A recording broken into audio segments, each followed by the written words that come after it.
오늘은 잘 아시는 바처럼 추수감사주일입니다. 이렇게 함께 또 모여서 예배드리는 것이 또 얼마만인지 모르겠네요. 너무너무 감사하고요. 감격합니다. 오늘은 그래서 특별히 여러분에게 부탁을 드립니다.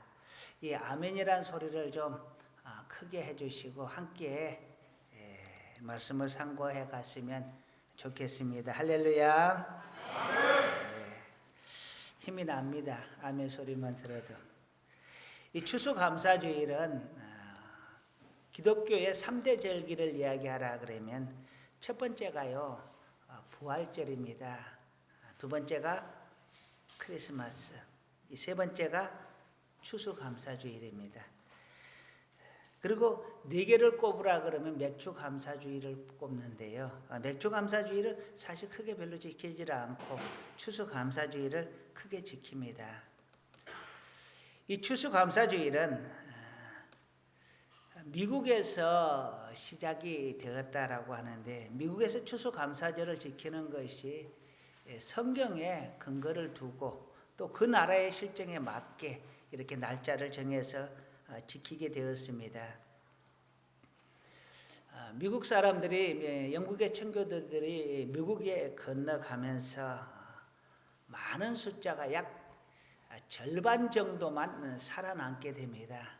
그리고 그들이 그곳에서 농사를 지어서 첫 수확을 올리게 되는데요. 첫 수확을 올리면서 하나님 앞에 감사를 드리게 됩니다. 그것이 추수감사절이 되는데, 그 추수감사절은 구약에서 이미 수장절이라는 절기로 지켜졌습니다.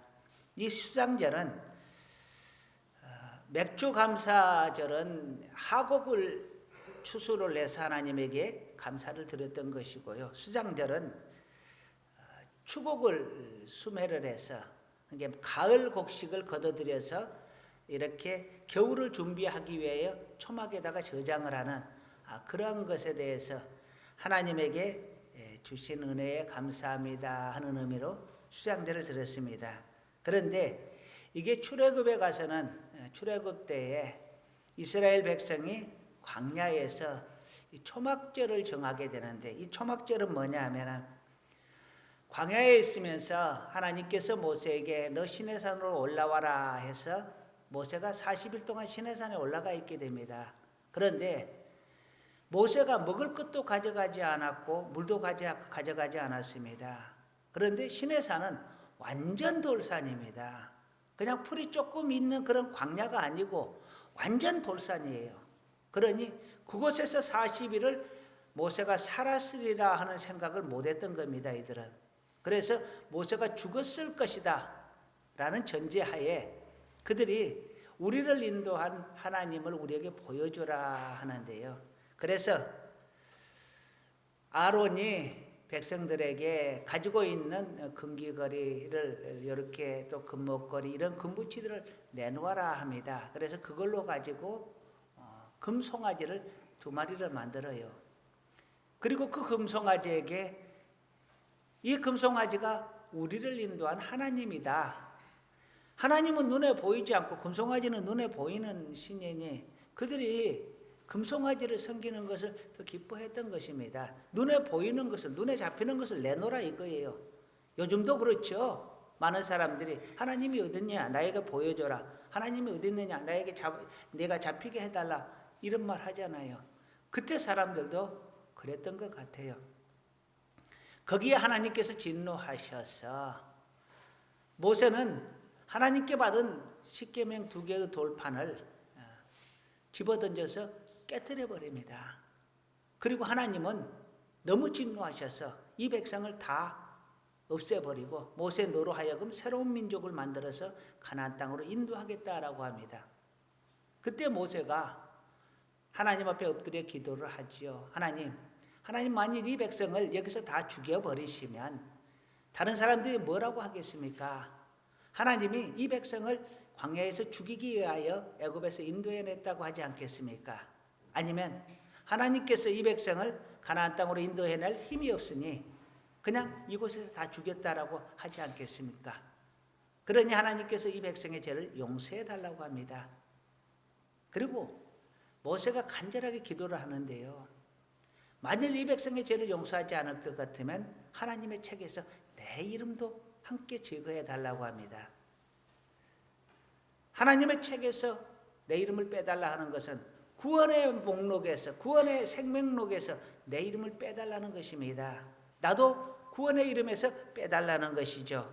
참 모세가 정말 사랑이 많은, 그리고 그 민족에 대한 애정심이 너무도 많은 사람이었습니다.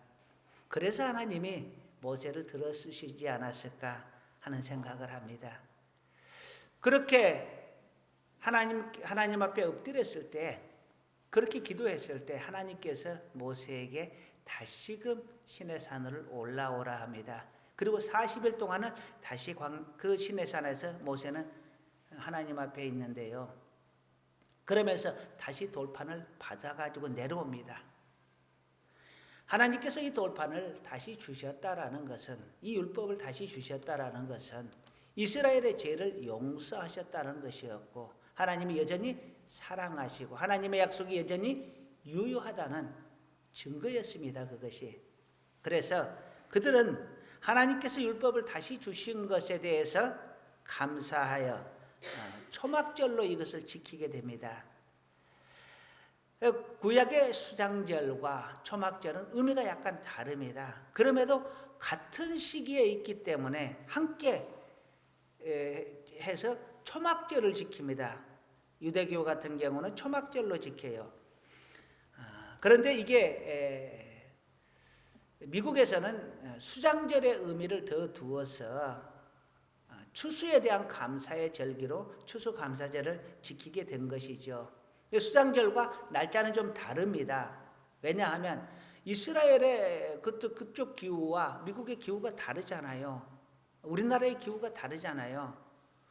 미국에서는 이것을 11월 넷째 주에 목요일 날 이렇게 추수감사주의를 지냅니다. 11월 넷째 주 목요일이요. 그날은 이 연휴로 정해져 있어서 국경일입니다. 그들이 그렇게 지키고 있고요. 이게 우리나라에 와서는 11월 첫째 주가 추수감사주일입니다. 우리나라는 그들보다 조금 더 빠르게 지금 지키고 있습니다.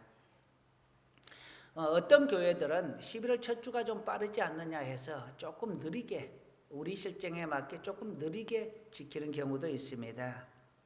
날짜와 그 의미는 약간씩 다를지 몰라도 가을에 하나님 앞에 그동안 지켜주시고 은혜 주신 것에 대해서 감사합니다 하는 절기로, 우리 개신교에서는 추수감사절기로 초막절과 수장절의 의미를 함께 담아서 예배를 드리고 있습니다. 조금 날짜는 다르고 의미는 좀 다를지 몰라도 핵심은 하나님께서 우리를 지켜주신 것에 대해 감사를 드리는 것입니다. 오늘은 추수감사절로 우리 하나님께 감사를 드리는데요. 추수감사절은 추수를 하는 것에 대해서 기쁨으로 하나님에게 감사를 드립니다.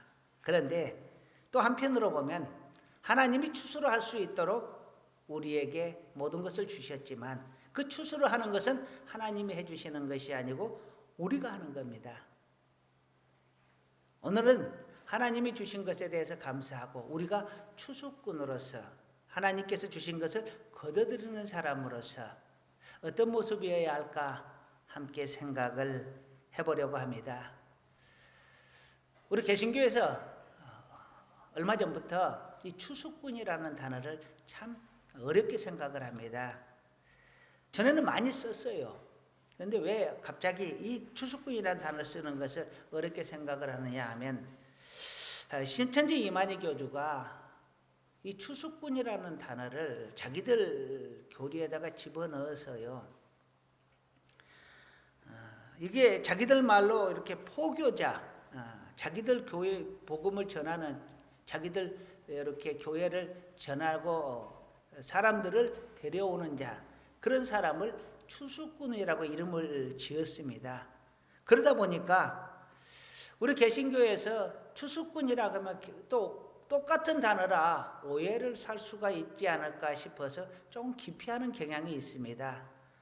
꼭 피해야 되는 건 아닌데 왠지 똑같은 말을 쓰기가 싫은 거예요. 그래서 좀 피하는 경향이 있는데 사실은 꼭 피할 일만은 아닙니다. 그들이 그러면 하나님을 가지고 이렇게 이름을 가지고 그들의 교리로 사용을 했다 하면 우리는 하나님의 이름을 사용하지 않을 것이냐? 그것은 아니거든요. 제 생각에는 오히려 왜 그들이 추수꾼이라는 용어를 사용을 하는지 그 의미가 어디에 있는지 성경에도 분명히 그 의미가 있다. 근데 그들이 잘못 사용하고 있다라고 오히려 더 떳떳하게 드러내서 밝히는 것이 더 맞지 않은가 하는 생각을 해봅니다. 아무튼 오늘은 우리가 추수하는 사람으로서 네 가지의 하나님께서 주시는 말씀과 함께 네 가지의 우리의 위치를 함께 생각을 해보려고 합니다. 첫째는 어부가 되라라고 하나님은 말씀을 합니다. 마가복음 1장 17절에서 예수께서 이르시되 나를 따라오라 내가 너희로 사람을 낚는 어부가 되리라 하시니라고 합니다. 나를 따라오라고 합니다. 예수를 따라오라고 합니다. 우리는 예수를 따라가는 사람들이죠. 예수를 믿는 사람들입니다.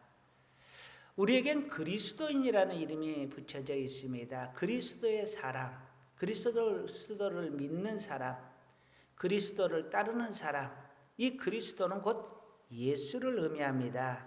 그러니 그리스도인이라 하면은 쉬운 말로 예수를 믿고 예수를 따르는 사람들입니다. 그런데 예수님은 나를 따라오라고 말을 합니다. 그러면서 우리에게 사람을 낚는 어부가 되게 하겠다라고 합니다.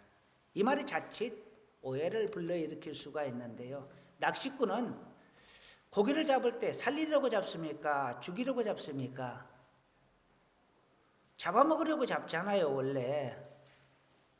그러니까 자칫 말장난을 하기 쉬운 사람들은 사람들을 꼬여내갖고 잡아먹으려고 그런다 그렇게 말들을 하는데 그게 아니고 아시는 바처럼 죽어가는 영혼을 구해내는 자 이런 의미로 사람을 낚는 어부가 되겠다라고 주님은 말을 합니다. 그런데 예수님께서는 제자들에게 명령을 하기를 너희가 예루살렘과 온 유다와 사마리아와 땅끝까지 이르러 내 증인이 되리라 말씀을 합니다. 가까운 곳에서부터 먼 곳으로 복음을 전하고 예수를 전하라는 것입니다. 우리에게도 동일하게 하나님께서 말씀하십니다. 가까운 곳에서 먼 곳으로 하나님의 복음을 전하는 자, 죽어가는 저들을 건져내는 자, 영혼의 추수꾼들이, 영혼의 낚시꾼들이, 영혼의 어부가 다 될 수 있기를 주님의 이름으로 축원합니다. 두 번째로는 추수할 일꾼을 보내달라고 기도해라라고 말을 합니다. 누가복음 10장 2절을 보게 되면 이르되 추수할 것은 많되 일꾼이 적으니 그러므로 추수하는 주인에게 청하여 추수할 일꾼을 보내주소서 하라라고 합니다. 주인에게 청하라고 합니다. 추수할 일꾼을 더 보내주십시오. 지금 우리로서는 너무 힘듭니다. 그러니 일꾼을 더 보내주세요라는 것입니다. 청하라는 것은 기도하라는 것입니다. 추수할 사람은 많습니다. 기독교인이 전 세계 인구의 약 20에서 25%라고 합니다. 그러면 나머지 80에서 75%는 아직도 구원해야 될 사람들입니다. 그러니 얼마나 추수할 사람들이 많습니까? 얼마나 영혼을 건져야 될 사람들이 많이 있습니까? 그런데 영혼을 건질 추수꾼은, 영혼을 거두어드릴 추수꾼은 적으니 일꾼을 더 보내달라고 기도하라고 합니다. 세상이 점점 더 악해져 갑니다. 이것은 마지막 날과 재림의 날이 가까워져 온다는 것이죠. 언제인지는 몰라도 점점 그 날이 가까워져 오고 있습니다. 그날이 오기 전에 우리 개인의 마지막 날이 올 수도 있습니다. 죽음 이후에 그날을 우리가 보게 될 수도 있지만 그날이 점점 가까워지는 것은 사실입니다. 따라서 주님은 때가 악하다, 그러니 깨어서 기도하라라고 합니다. 점점 세상이 악하여져 갑니다. 때가 가까워져 옵니다. 때가 악하여져 갑니다. 그러니 우리에게 기도하라고 말을 합니다. 이렇게 때가 악하여져 간다는 것은 우리가 더욱 기도해야 한다는 것을 의미하기도 합니다. 추수할 일꾼을 보내달라고 기도하라고 합니다. 우리는 하나님의 이름으로, 우리 주님의 이름으로 모여서 교회를 이루고 교회의 중요한 사명 중 하나는 영혼을 구원하는 것입니다. 그러니 교회에 더 많은 일꾼을 보내달라고 기도하는 것이 마땅합니다. 더욱 간절한 마음으로 한 영혼이라도 더 건져내 보려고 애쓰고 애쓰는 것이 우리의 모습이어야 할 것입니다. 어떤 사고 현장에서 한 사람이라도 더 건져보려고, 더 구해보려고 발버둥을 치고 열 몇 명인가를 구해냈다고 합니다. 그런데 안타깝게도 그 사람은 너무 지쳐서 그만 그 자리에서 죽고 말았다는 이야기가 있어요. 그렇게 간절한 심정이, 그렇게 죽어가는 영혼을 간절하게 여기는 마음이 우리도 있었으면 참 좋겠다 하는 생각을 해봤습니다. 그런데 이렇게 사고가 나고 큰 사고가 나면은 이렇게 구제를 하는 순서가 있습니다. 어떤 순서냐 하면은 구조의 순서는 가까운 사람부터 구해라는 것입니다. 손 닿는 사람부터 먼저 구하라는 것이에요. 그게 우리 복음을 전하는 것에도 똑같이 적용이 되잖아요. 예루살렘과 유대와 사마리아와 땅끝까지 점점 지경을 넓혀가면서 복음을 전하라. 내 가까운 데서부터 점점 복음을 전하는 범위를 넓혀가라. 그렇게 말을 하고 있습니다. 우리 모두는 하나님께서 지정하신 추수꾼입니다. 더 많은 영혼을 추수하는 우리 하늘교회 가족 모두가 되기를 간절히 소원합니다. 세 번째로는 모든 민족을 제자로 삼으라 말을 합니다. 마태복음 28장 19절에서 20절 말씀이에요. 그러므로 너희는 가서 모든 민족을 제자로 삼아 아버지와 아들과 성령의 이름으로 세례를 베풀고 내가 너희에게 분부한 모든 것을 가르쳐 지키게 하라. 볼지어다 내가 세상 끝날까지 너희와 항상 함께 있으리라 하시니라. 아멘. 너희는 가라 말을 합니다. 가서 모든 민족을 제자로 삼아서 그들에게 세례를 베풀고 그들을 가르치라 말을 합니다. 오늘 본문에서 마태복음 28장 19절에서 20절의 본문에서 주님은 말합니다. 너희는 가라 말을 합니다.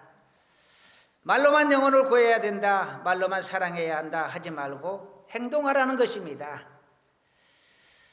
유대교인들은, 초대교회 또 우리 기독교인들은 잘못 생각하는 것이 있었습니다.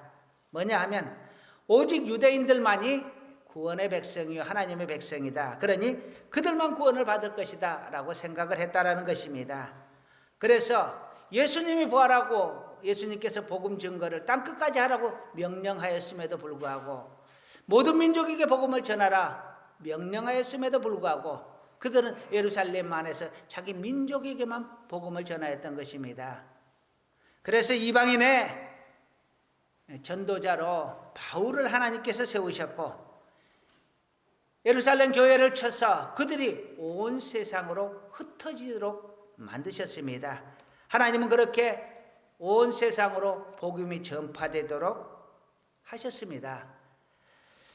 우리가 나만 고집하고 나만 잘 되면 되고 나만 구원받으면 되고 그런 생각으로 산다면 우리는 하나님의 뜻을 거스리며 사는 사람들일 것입니다. 거스린다기보다 절반만 하나님의 뜻을 행하는 것이죠. 나라도 구원을 받았으니 절반의 구원은 이루어진 것이죠. 그러나 하나님은 더 많은 구원의 백성을 하나님이 원하시고 있고 그를 위하여 우리를 먼저 부르셔서 우리에게 가라 명령하셨던 것입니다.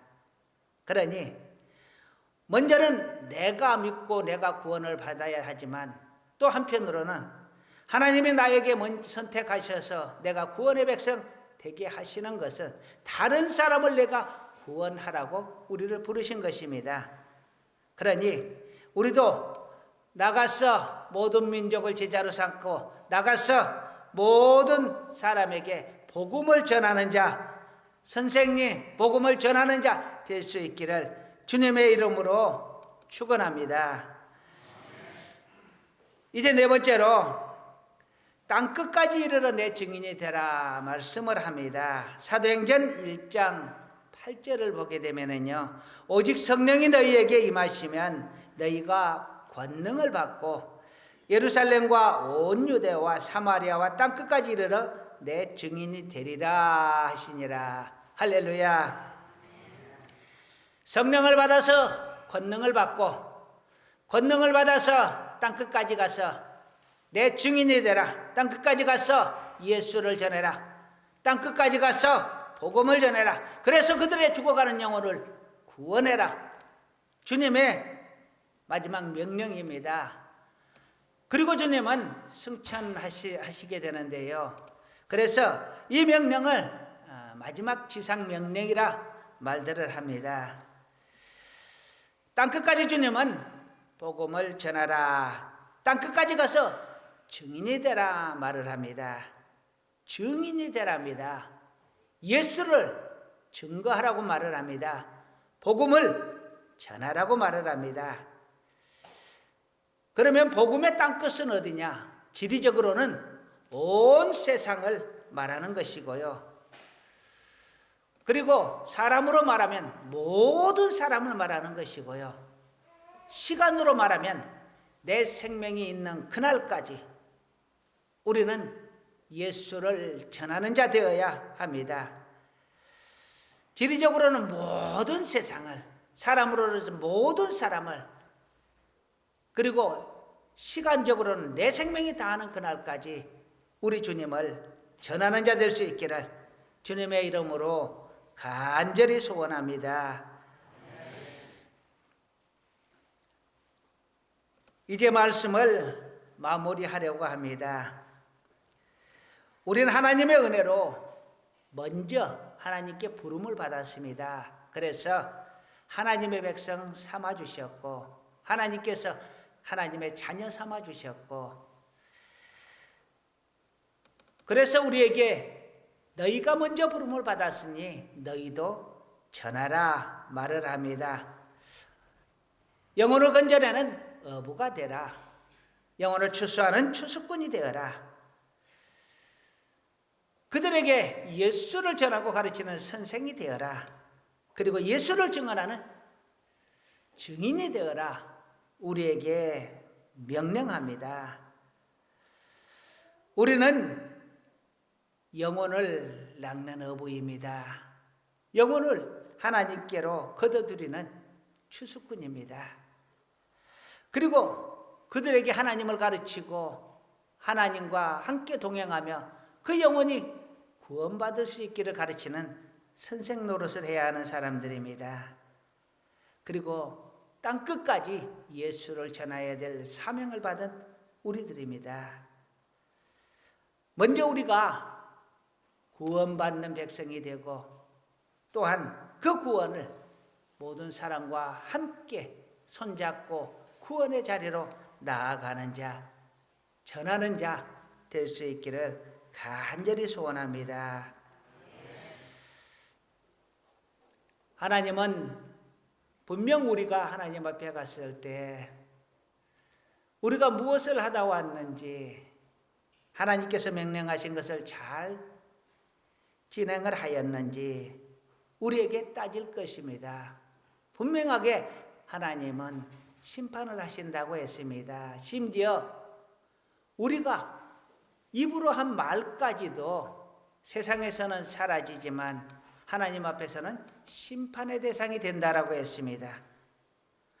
그리고 그 심판 때에서 하나님께서 우리에게 천국으로 갈 사람과 그리고 무적행 지옥으로 갈 사람을 구분하신다라고 했습니다. 그때에 우리 주님 앞에 섰을 때 하나님, 내가 세상에서 하나님과 함께 동행하다 이제 하나님에게로 왔습니다. 하나님, 나를 받아주옵소서. 하나님 앞에 나서서 말할 수 있는 자 되었으면 좋겠습니다. 그냥 하나님 앞에 부끄러워서 쥐구멍 찾듯이 숨는 우리의 모습이 아니라 하나님 앞에 나서 하나님, 내가 이제야 왔나이다. 나를 받으소서. 우리 스데반 집사님의 말씀처럼 우리 주님의 말씀처럼 그렇게 우리 하나님 앞에 마지막 날을 구할 수 있기를 간절히 소원합니다. 그때에 하나님께서 우리에게 참 잘하였도다, 착하고 충성된 종이다 라고 인쳐주시기를 간절히 소원하며 우리 하나님 앞에서는 그때를 늘 준비하는 마음으로 살아갈 수 있기를 간절히 축원합니다. 기도하시겠습니다. 하나님은 많은 사람들 가운데서 우리를 선택하셔서 하나님의 백성, 하나님의 자녀 삼아 주셨습니다. 그리고 우리에게 내가 먼저 택함을 받았으니 만민에게, 모든 민족에게 땅 끝까지 이르러 내 생명 다하는 날까지 복음을 전하라 말씀하십니다. 아버지 하나님, 우리는 업으로, 추수꾼으로, 선생으로, 증인으로 부름을 받았습니다. 하나님 앞에 부름받은 그 목적대로, 그 자리대로, 그 직분대로 우리 하나님 앞에 착하고 충성된 종으로 살다 우리 하나님 앞에 가게 하여 주시옵소서. 우리의 마음이 연약할 때마다 우리 하나님 강하게 붙들어 주시고 인도하옵소서. 예수님의 이름으로 감사하며 기도드립니다. 아멘.